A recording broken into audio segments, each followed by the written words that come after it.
Morning, everyone, and thank you for joining us for today's presentation, Making the Connection, Overcoming Recruitment Challenges to Strengthen the CHC Workforce and Improve Care. My name is Rick Brown, and I'm with the Association of Clinicians for the Underserved. I'll be your host for today's webinar. For those of you who are new to ACU, we are a transdisciplinary membership network that unites clinicians and organizations in the shared mission to establish a robust and diverse workforce to help transform communities to help achieve equity for all. We do that by providing advocacy, training and technical assistance, and more to develop and support the healthcare workforce. We invite you to learn more about ACU, including our upcoming 2024 conference on August 4th through 7th in Washington, D.C. at clinicians.org. Before we begin, I just wanted to go over a few quick housekeeping items.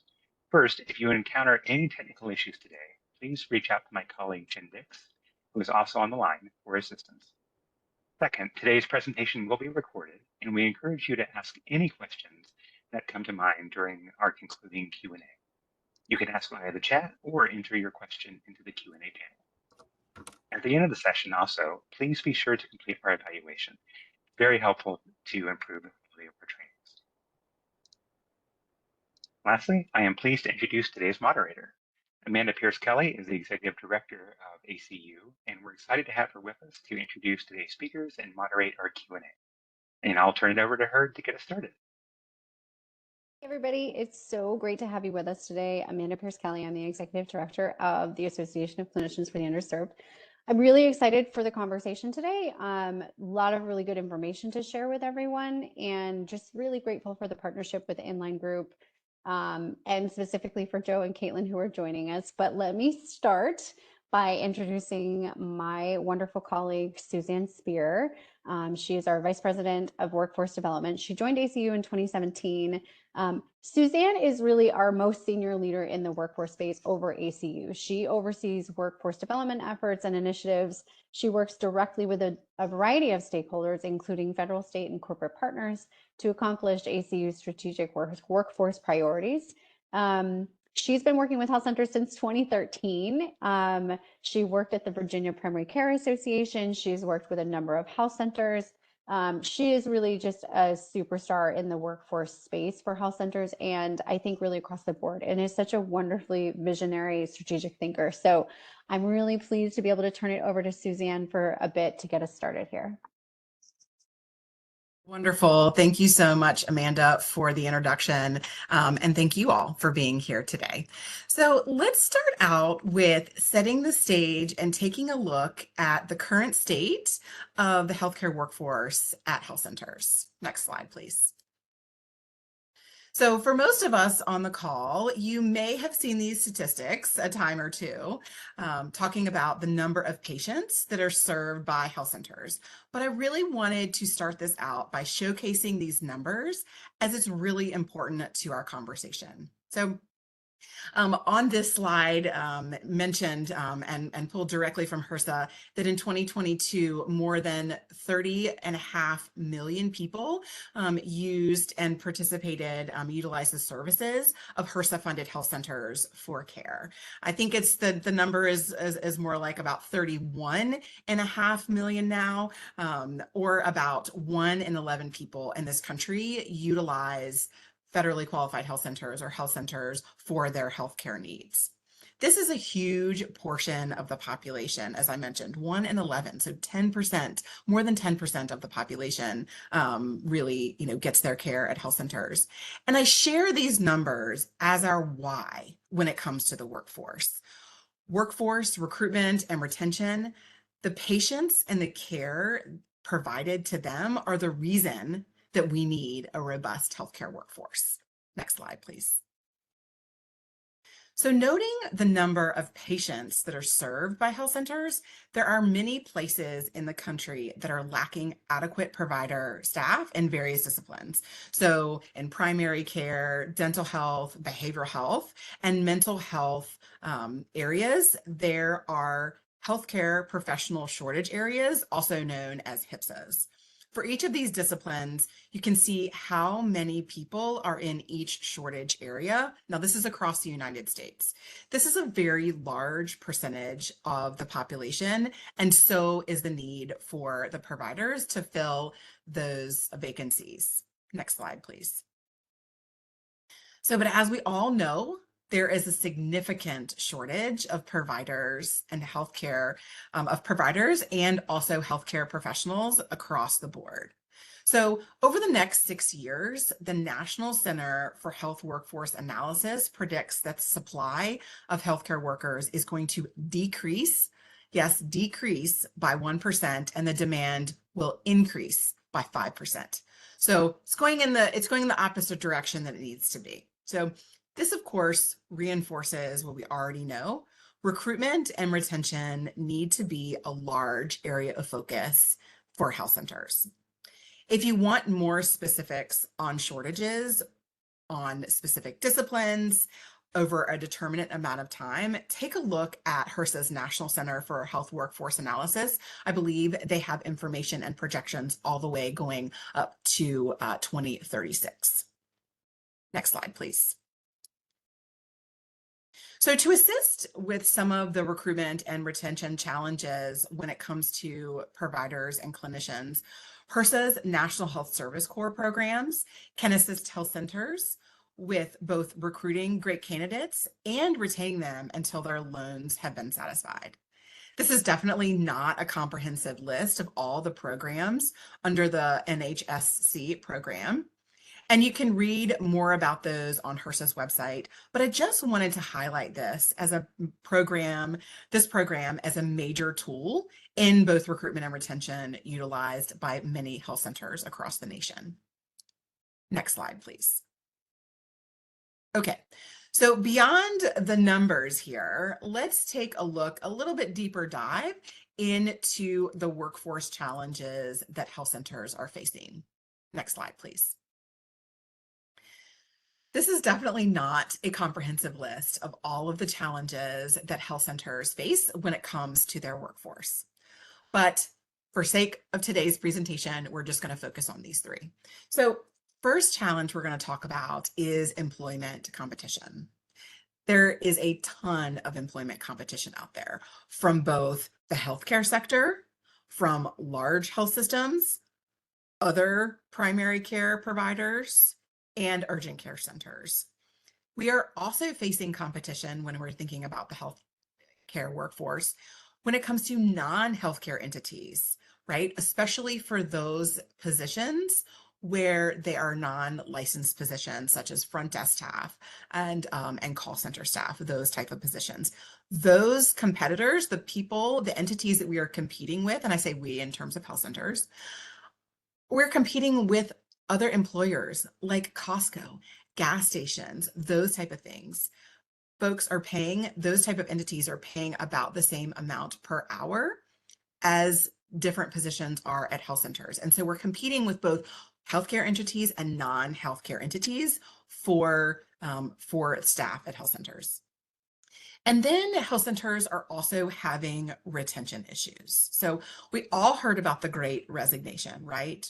Right, in 2021, 2022, right about the time that we were sort of settling in to what our new normal with COVID was going to be. But so many things have lingered from COVID, right? Burnout, moral distress, et cetera, right? I mean, we could just go on and talking about that.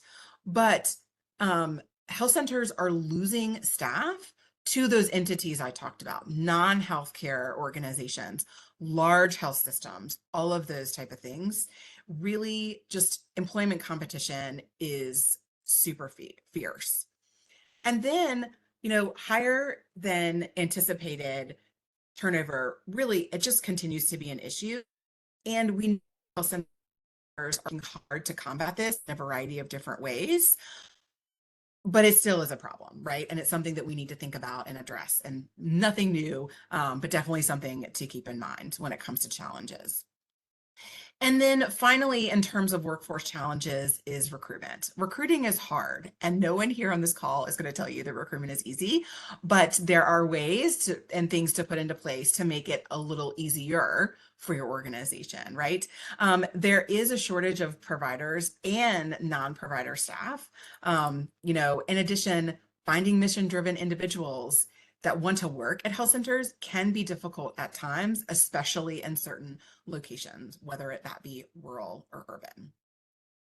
Next slide, please. So we took a look at the challenges, and now let's flip the coin and take a look at some of the solutions that we can look towards for the health center workforce. Next slide, please. So before we talk about recruitment, I just want to take a moment to emphasize the importance of employee retention. Retention is key as turnover is time consuming, right? It takes a while to offboard people and then onboard new people. So it's time consuming, number one. It's can be detrimental to employee morale if turnover is very high. And then finally today, and there are lots of other reasons, but finally today, turnover is expensive. And if you're curious to know how much provider turnover is costing your organization, ACU Star Center has a financial assessment tool that can help you with that. And it's important to know what your cost of turnover is so you can, and then in turn, know how much money you're losing, but then also what it's costing you to get a new provider in that seat. And therefore you can put that, and if you're going to mitigate turnover, then you can put that into other programs in your recruitment and retention programs there. Next slide, please. Okay, so when we think about retention and mitigating excessive turnover, there are a multitude of ways that health centers could build in a retention plan. Lots of different things that go into building a retention plan. But as you go through the process of putting a plan together, you want to keep the following in mind. So everything that you think of as a part of your retention plan, think about these things, and sort of have them in the back of your head. So first is mission, right? So what are you doing to help connect and help your staff stay connected to the mission of your organization, right? Are you able to have folks, share how they have interacted with a patient and they've helped a patient, right?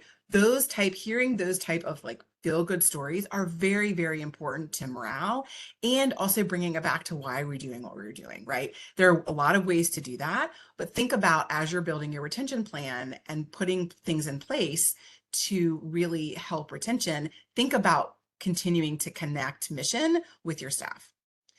Then we have compensation and benefits, right? They're two separate things, but they're frequently lumped together. This is a biggie, right? This is a biggie. This is a focus.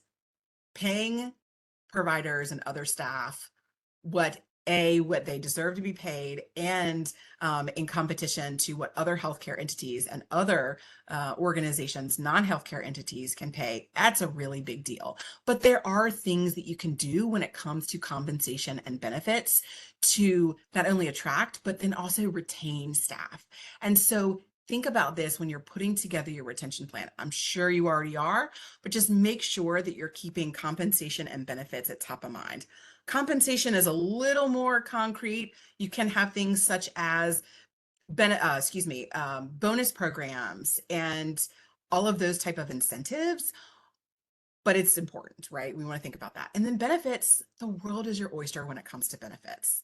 There are so many ways to get creative with benefits and have benefits in place that could compensate for the fact that the health center can't pay a doctor, a family medicine physician as much as a hospital would, right? So think about benefits and really get creative with your benefits. Another kind of benefit could also be work schedules. Get creative. One of the big things with some of the younger generations in the workforce are creative benefits. And actually this, I really should, when we think about it, all generations can benefit at times from creative work schedules. And so think about that when it comes to your retention plans. And then finally, career paths. This is building the workforce from within our health center and bringing on folks who come in and grow in their career with your organization. This is a great way to retain staff when it comes to overall retention planning. Really think about using career paths as a retention tool. Next slide. Okay, so moving over to recruitment here, while we're talking about retention, and yes, retention is very important, recruitment is always going to be a part of running a healthcare organization. No matter how great your retention policies are, you're always going to be recruiting folks. There's always going to be turnover for whatever reason. And so, health centers really need to build that solid foundation for recruitment and develop a plan to do so. And some of the things as you're building your recruitment plan, you want to keep in mind your recruitment team, your recruitment priorities, your recruitment budget, right? There's, we don't have excess or unlimited funds. And so we want to make sure that that we know what our budget is and where we can spend our money. And along with that is advertising. Where are we going to advertise? How are we going to do all those things? And then, then we come down to things such as interviews. Who's going to do those interviews? Who's going to be on the team to do those interviews? How are they going to be conducted? Where are they going to be conducted? All of those different types of things when it comes to interviews, we want to make sure that we are putting into our recruitment plan. And then contracts and onboarding are sort of the final parts of the recruitment process. And for all of these things, you want to make sure, again, that you have a plan in place so that folks understand what they need to do and when. And really, when we think about putting together our recruitment plan, really think about it from the position of the candidate, right? So if they have a solid recruitment experience, a solid interviewing experience with the healthcare organization, and then they have a great onboarding experience, it's going to lead to retention, right? So it's all related. And so when we're thinking about retention, recruitment, onboarding, it's all related. And so really putting all those things together really is going to set you up for success. Next slide, please. And so, the last couple slides, we've really talked about some things to keep in mind when it comes to your overall, development of a recruitment and retention plan. And, it's really very important to capture all of the plans for these activities in a comprehensive workforce plan. And so that way, every person on your team has awareness of what you're going to do, when you're going to do it, and how you're going to do it. And this is also important so that if someone new comes in, they don't duplicate processes that haven't worked in the past, or, do something that, is repetitive.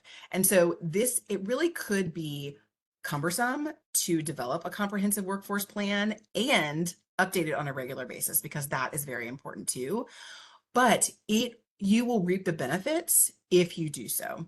And so by putting all of these items, all of these best practices, all of the policies and procedures when it comes to recruitment especially, it helps you by tracking your successes, identifying opportunities for improvement or things you might want to change and do differently. It allows you, data to be innovative and change things up. And then finally, capturing all these things really ensure alignment with the goals of the organization. And it really is, again, feels cumbersome, but I promise you it will pay off in the end. And then don't forget to update your recruitment and retention plan as needed. And so with that, I will turn it back over to Amanda to introduce our next speaker. Amanda? Thanks, Suzanne. I really appreciate you walking through all of that. I think, there is always so much that we can do, and it's continuously evolving. And I know ACU is committed to, being responsive to the changing environment.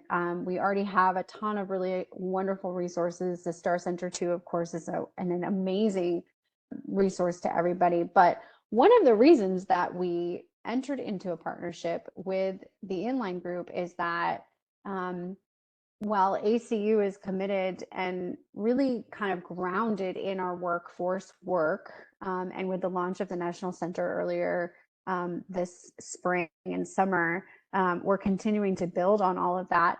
But there are things that ACU doesn't necessarily do. And so what we are constantly looking at and committed to is, how do we bring in partners who bring other supports and resources in the space that are outside of the reach or the scope of what ACU does. And so the Inline Group is a really great example of that, where they take all of the great work that's going on at ACU and the Star Center and certainly the National Center, and they sort of bring an additional set of tools and resources to help you at the PCA and or at the health center level to have everything you need, honestly, to be successful in the staffing and the workforce space. So I'm really pleased to introduce two fantastic speakers, partners at the Inline Group with us.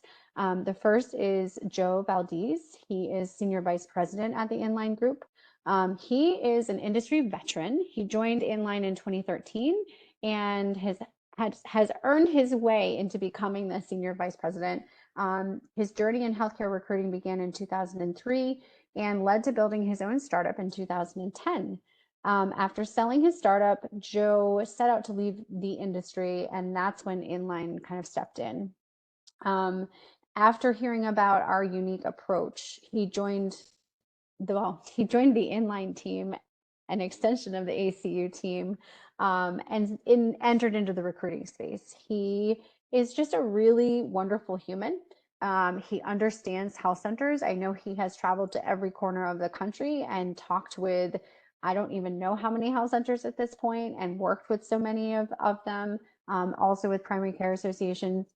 One of the things I really appreciate about Joe is that he walks the walk, in addition to talking the talk. And I think he's also very humble in the approach that he takes, in as much as he doesn't believe that he knows everything. He's constantly open to learning and listening in order to continue to improve the model, the supports, and the resources that Inline brings to their client base and really to everybody in the space. I think that's the other unique thing about Inline, and one of the things that really appealed to me in developing the partnership is that there is such a commitment and a dedication to mission, and that's at the individual staff level, Joe and Caitlin, who I'm about to introduce, but I think really across the organization as well. So our other speaker, Caitlin Caston, is also Vice President of Brand Growth and Strategies at Inline. Caitlin joined Inline after a decade-long career at the March of Dimes. She uses her unique background and provides expertise in marketing, including an enormous amount of knowledge of brand management and partnership creation. I will say, when I first met Caitlin, I immediately got a smile on my face because she is such a doer. She is also a very active listener, and when she hears a challenge or when she hears an opportunity, her mind is already immediately going about, how do we do this together? What are the things that she can do and that Inline can do to be supportive? And I just so appreciate that. She has an undergrad degree from the University of Kansas and a master's in public administration from the University of Missouri in Kansas City. She is just a dynamite partner, but also a fantastic human too. So I think to start, I'm turning it over to Joe. But you guys correct me if I have that backwards. I'm going to start first. Oh, see, Caitlin is keeping me on my toes always. So Caitlin's going to kick us off. So I'll turn it over to you. Yes, awesome. Thank you, Amanda, for the lovely introduction. As Amanda mentioned, I'm Caitlin. I am the VP of Brand and Growth Strategies for Inline. And so a lot of what I do is focusing on Inline's brand and telling our story. And of course, that is something that we not only do for ourselves, but what we do for our clients. We help health centers tell their story and obviously market to candidates. So we can go to the next slide. So employer branding. I'm sure you get a lot of people that are telling you your health center's brand is really important.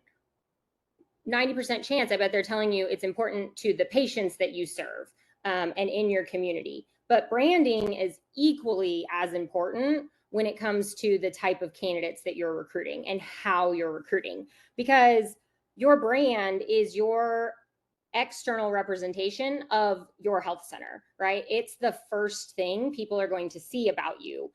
Your brand includes your values and your mission. And it's that first impression that you make on a hire that goes all the way down to what we were talking about earlier about retention. So your brand is this really valuable tool in your tool chest that helps from day one with recruitment.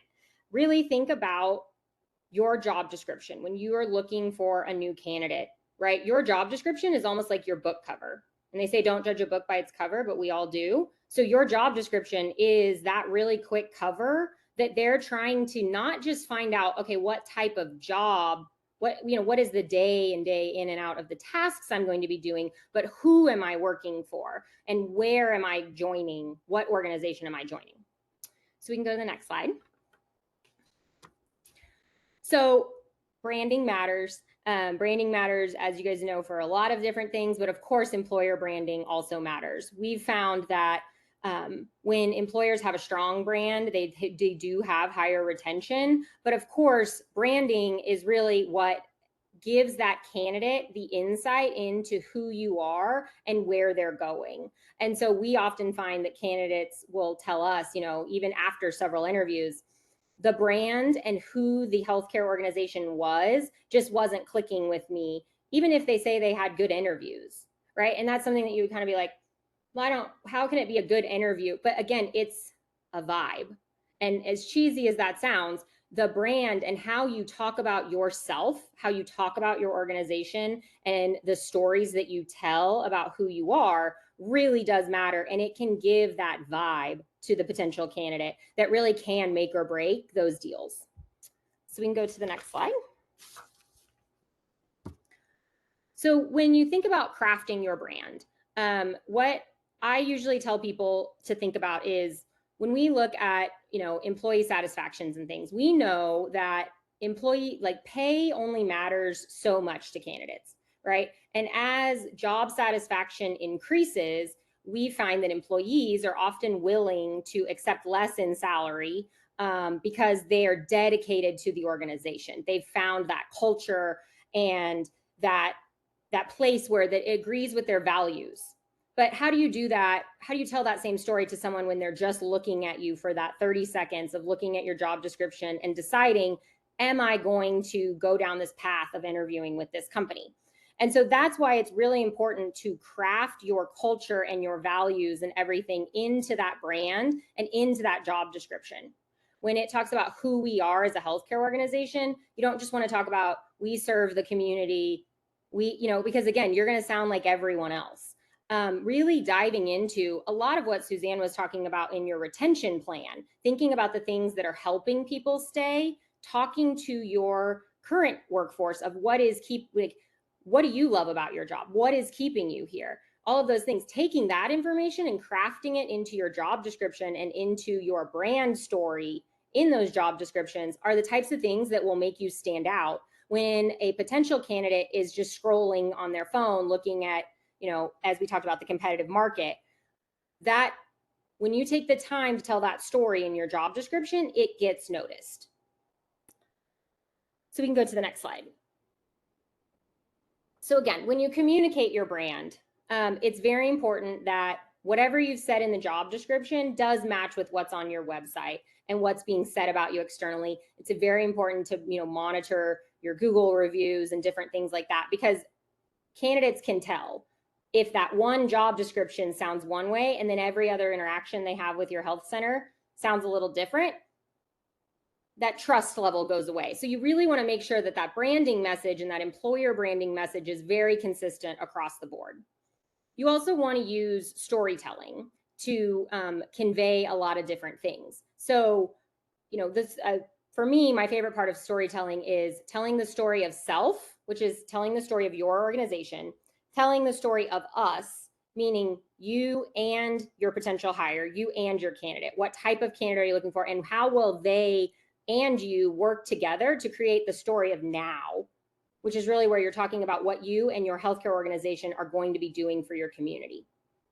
mean, that's a very different way of thinking about a job description than just saying Monday through Friday. Monday through Friday matters, and it's important to have that detail there. But again, if you can craft that, this is the story of who we are.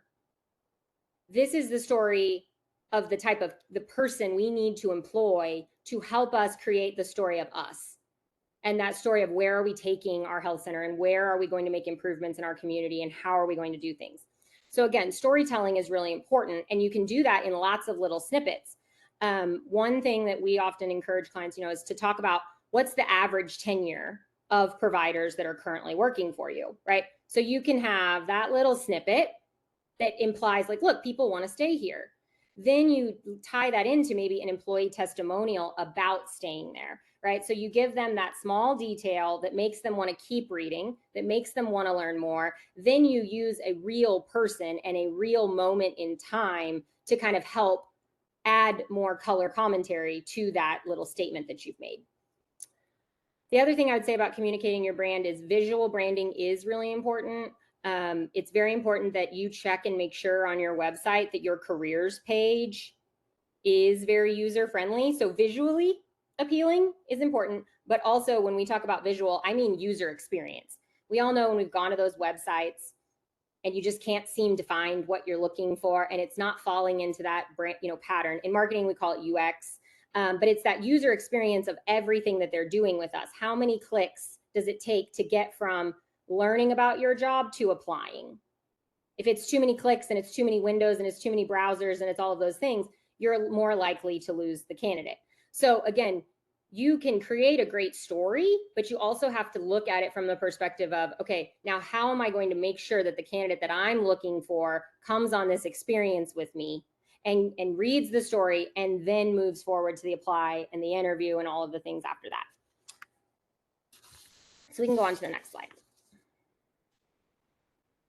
So again, this goes back to really communicating your brand is taking all of those things about who you are and sitting down and saying, what type of provider or who are you trying to hire? What is this person? Not just they're an MD, they're a front desk worker, but who are you looking for? Who's going to join your culture? Who's going to mesh with the other members of your team? Who's going to fit in with your patient population and your community?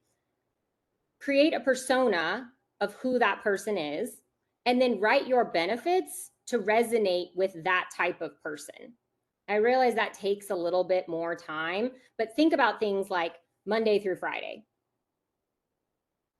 Well, are you saying that because it's a check-in and check-out job?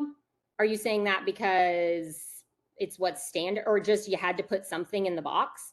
But again, if you can think about it around talking about, this type of scheduling because you can have more time with your family, or flexible scheduling, or, customized scheduling, different things like that mean to people what they're looking for. So if you're looking for someone to really embed themselves in your community and stay for a while, if you're getting them right out of school, especially with a lot of the loan repayments and things that are available, you want to make sure they know what type of community they're coming to, what type of community is going to support their family, where are their kids going to grow up, what are all of those other things that matter. So it's not just this is our schedule, right? You want to really write those things around what is that candidate going to read, what's your audience going to read, that's going to resonate with them. And so, we will often shake up some of our job descriptions when we write things by not just talking about like Monday through Friday, we'll just say like standard work schedule with customized flexibility. Or we might say, can we talk about hours instead of just Monday through Friday? Monday through Friday is very vague. Could you provide us more details? Are we talking 8 to 8? Are we talking, what kind of hours are we talking? And then what kind of flexibility is allowed? The other thing to think about when you're writing and communicating your brand is if your brand says, we care about the health of our community, do your benefits that you're then listing demonstrate your commitment to the health of your employees? So again, if health and if wellness and those things, mental health and wellness and all of those things are good, can you highlight a benefit that your center provides that shows the provider and the person that's looking to work for you that you care about that for them too? It's not just your external branding statement, it's your internal branding statement. And you'd be surprised how some of those lower level, they're not lower level, but often employers don't think to put them to the top of a job description because they think, oh, they're going to care about the salary at the very top. Then they're going to want to know, 401k. And you're right. We often lead with those 2 bullets, but we also work with a lot of centers that just they can't meet that same salary. So their first bullet to be compared with others, their first bullet can't be that high level salary. So what are those other things that we can bullet at the top of your job descriptions that's going to get that potential candidate to stop and go, that might resonate with me. I'd be interested in learning more. And another thing I would say is don't try to hide the parts of the job that you think might be less attractive to a candidate. Really, when you're thinking about that in communicating your brand and everything, is talk about why is this part of the job going to be a reality, and what do you do to support that provider and that person that you're employing to deal with that type of situation. I know a lot of times you're dealing with populations and patient populations that will be a little bit more of a mental toll and take a little more taxing on your provider. What are you going to be doing to support them? Sabbaticals offered, different things off every other Friday, summer hours in the weekend so they can be with their kids. These are all little things you can be doing to demonstrate your brand. So now I'm going to turn it over to Joe. We can go to the next slide. Then I'll turn it over to Joe, who has been doing this with healthcare centers for over 20 years. Again, my kind of expertise is in how do you write it? What do you talk about? How can we make it all sound really great? But you have to live up to it too. And so Joe's been helping health centers do that with Inline for over 20 years. And so I'll turn it over to Joe. Thank you, Caitlin. Thank you, Amanda, for those gracious introductions. We can go to the next slide. I want to start talking more about just an exercise to help you take that employer branding and understand if it's exactly what you need. So when you're looking at job descriptions and looking at highlights, take your job description. An exercise that we always do is give your job description to a friend and have that friend present that job description back to you. And does it translate? Would you take that job? So give it to somebody that knows nothing about it.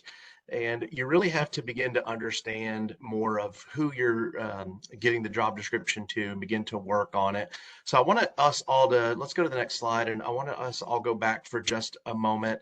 Close your eyes for a minute, go back to me to the first job interview that you had. So you probably got some advice, right? From friends, family, what to say, what to wear. There was a lot of excitement. Now in post-COVID and we've had the great resignation, I'm echoing things you've already heard. I want you to take that same excitement and flip that. And now we need to have that same excitement as employers. We need to have that same excitement when we're talking to candidates and screening candidates. Screening, it sounds so transactional, right? But it really is an opportunity for us to learn about the candidate and for the candidate to learn about us. So screening should start well before we start talking really about the jobs. And there's some ways that we can do that. We encourage our clients to look at maybe having open houses and bringing folks in and having your team, that team that we created, Suzanne, right? That team there to meet individuals when we're not just asking them if they want to take our job, but a chance for them to learn about our mission, to come see our health center, to see us walking the walk. And then we get to have conversations with those folks. But that data, we have to keep it and we have to make sure that we house it, and an ATS is a way to do that. It's important to house that data because we do have turnover, as we mentioned, and sometimes that turnover can be in the talent acquisition team. So we don't want to lose that data that we've gathered when we've met providers at these open houses, when we've talked to them about jobs in the past, because the employer brand that we talked about and all these benefits and flexibility and compensation and all these tools that we have in the toolbox, we don't know which one to deploy until we know more about the candidate. So when you're having conversations with candidates and you learn, it's important to start building these profiles in an applicant tracking system where we can leverage that data. If you learn things about them, maybe they went on vacation, they like to play golf, they like to play tennis, they like coffee, whatever it may be. We learn when their birthday is. That's a chance for you to begin to touch those candidates. We should be talking with candidates and screening candidates long before we're engaging with them about our job. And then housing that information in an ATS so we can come back and use it. So one way that we use our applicant tracking system here, we have our own internal one, is we're housing and building profiles, and we've been building profiles on candidates since 2006. So we know a lot about these folks and have many searchable data points, which when we bring in a new account, it allows us to go in and search which folks might be the best fit. So the applicant tracking system market is a very mature market. There's lots of products out there, and there are products that can certainly help you do that for your own internal recruitment process. So in screening, you should not be necessarily a gatekeeper. You should be looking for a way to create an open pathway, learning about those candidates, and then sharing information about your health center, and really identifying candidates that are going to get up in the morning and they want to come to work. They're excited to come to the health center. They're tied in with that mission, and we all have to get paid, but they'd probably almost do it for free. So make sure that we're screening candidates and then housing that information as well. ATS, if you don't have one, super important. Make sure you look at a way to get one. So we can go on to the next slide. When it comes to identifying candidates that are going to match with your brand, we have to be consistent, and we have to look at certain ways to do that.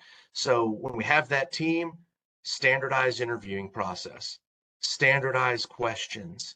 When we're looking at CVs and resumes early, look at blinding those CVs to remove any unconscious bias.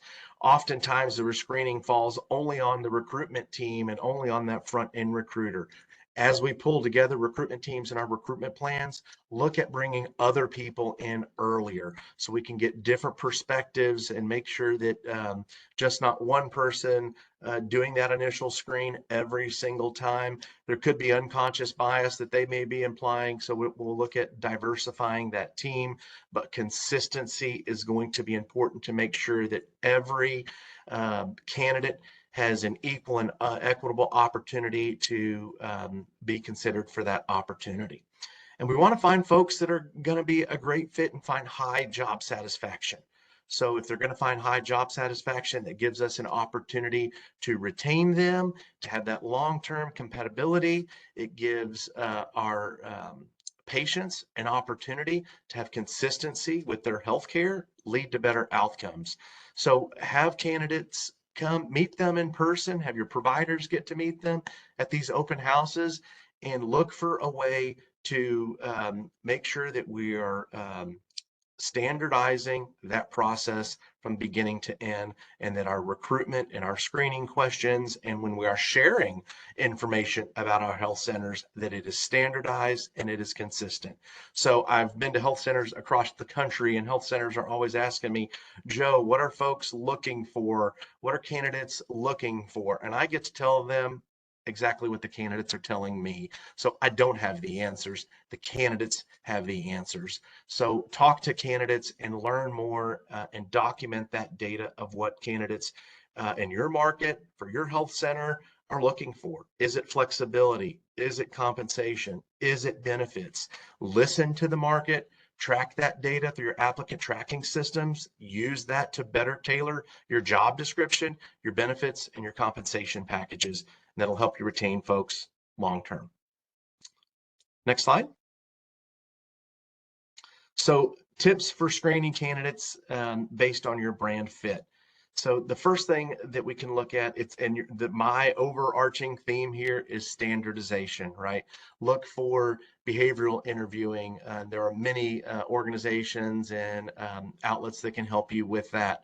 With our reference checking, look for a diverse reference list, not just only managers. Ask for peers, ask for other maybe direct reports that reported to them. But whatever you decide to do, make sure it's diverse, make sure it's standardized. Assessment tools. When we're conducting interviews, oftentimes it's kind of the end of our connection with that candidate. They either accept our job or they don't accept our job or move on.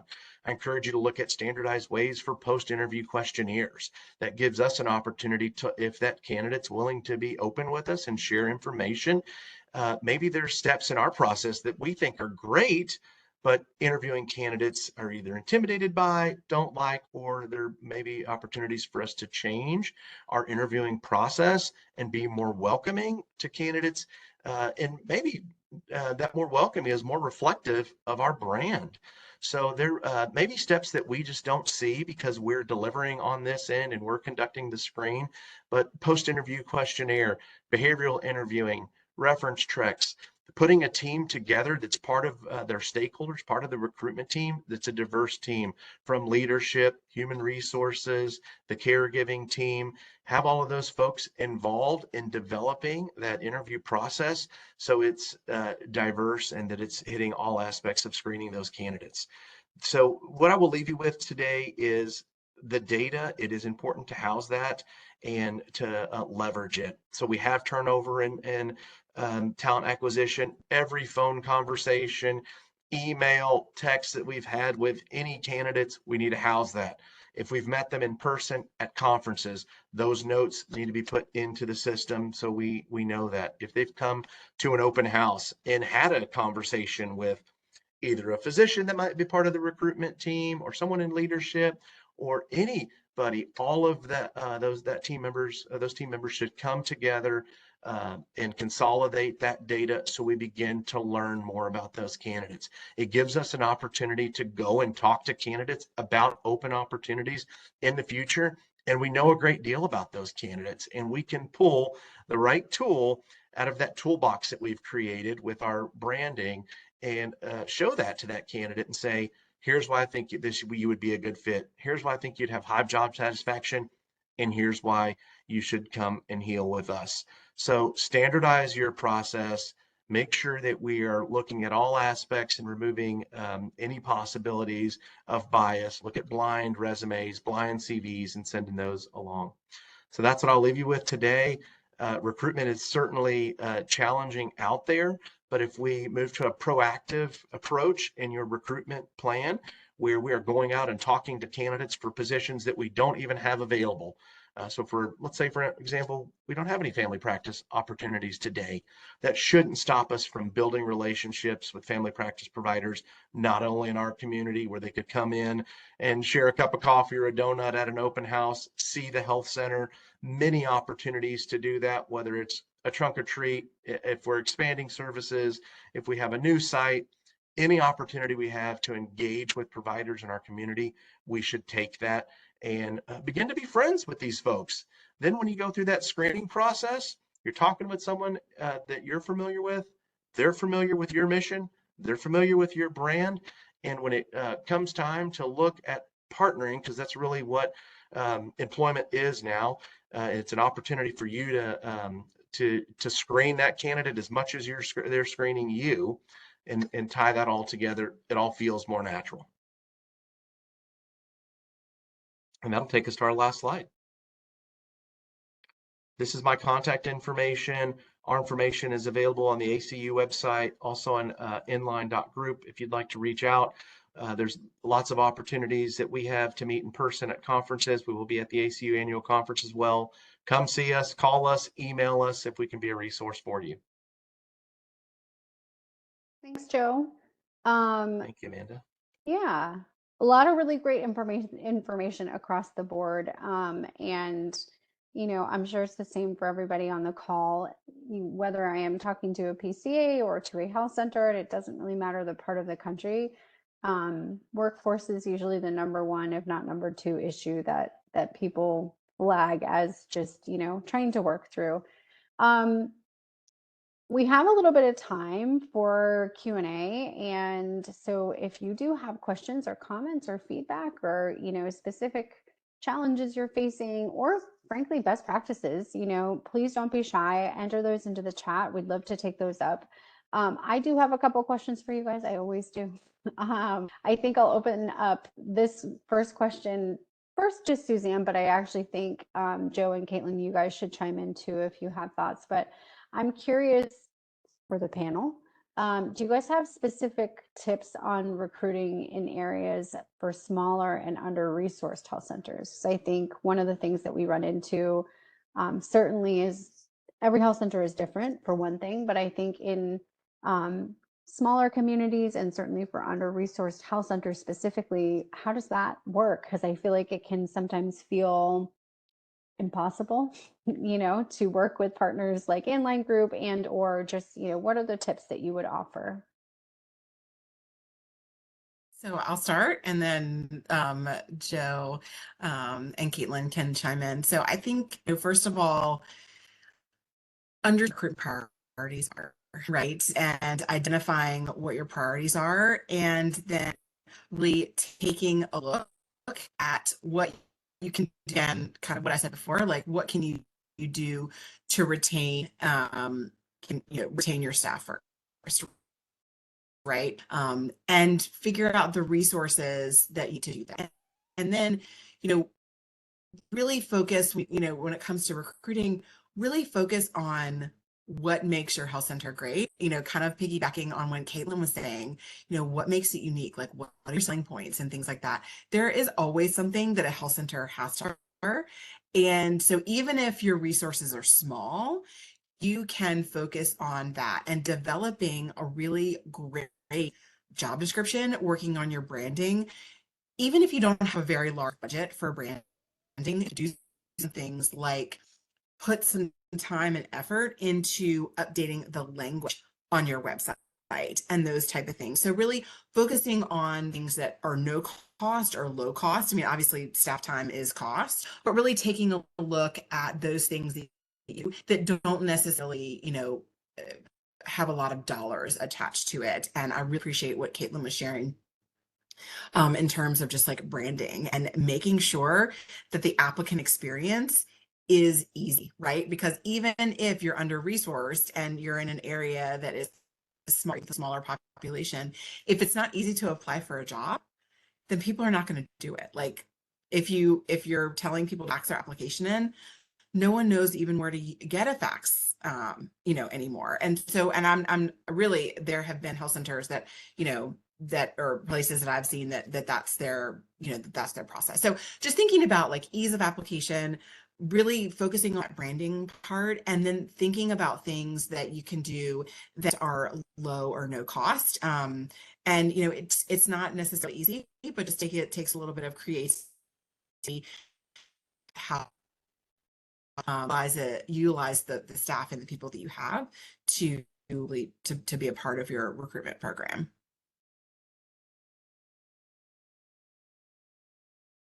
I've got a thought I'd like to add.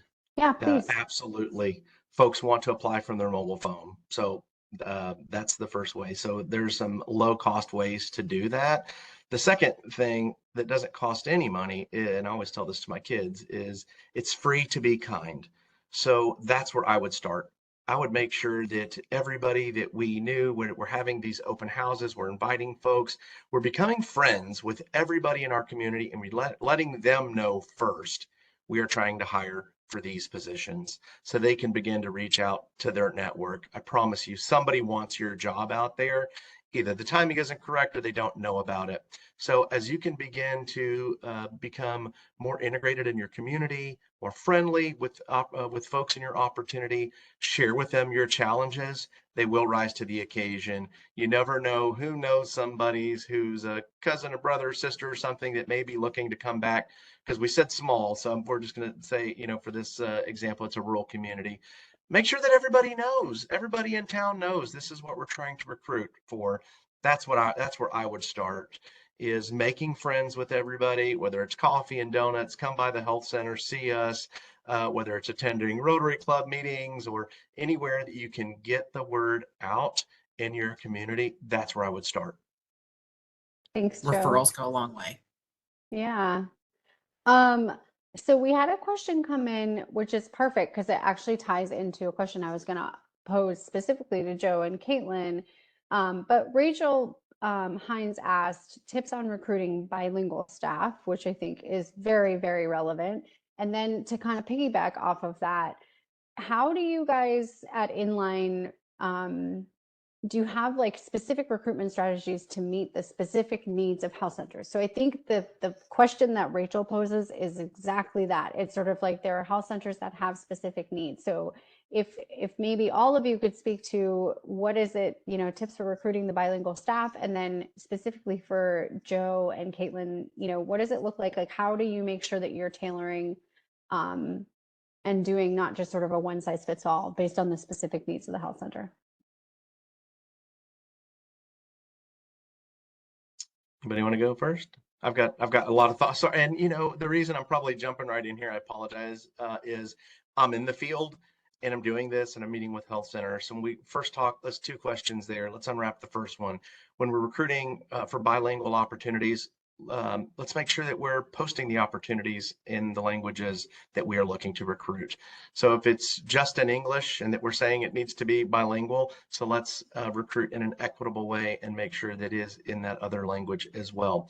So the second part of that question is, you know, how are we specifically working for health centers and how it ties in with that bilingual piece. So with your brand as well. So when folks are going to go, they're going to do their research on your health center. They're going to go to look at reviews. They're going to go to Glassdoor, and they're going to go to your website as well. And they're looking for that brand. But the other part they want to make sure is they want to look at your leadership team. They want to look at your mission. They want to look at the work that you're doing, and they want to see themselves in that space. So if you are recruiting for a language because you serve that population and we're looking to recruit those types of employees, we need to make sure that that is well demonstrated in our brand, well demonstrated on our website, so that when those folks come to learn about the health center, they can see themselves there. They can see a path to leadership. They can see themselves in the patients and in the mission of the health center. Anybody else? I can just the bilingual question.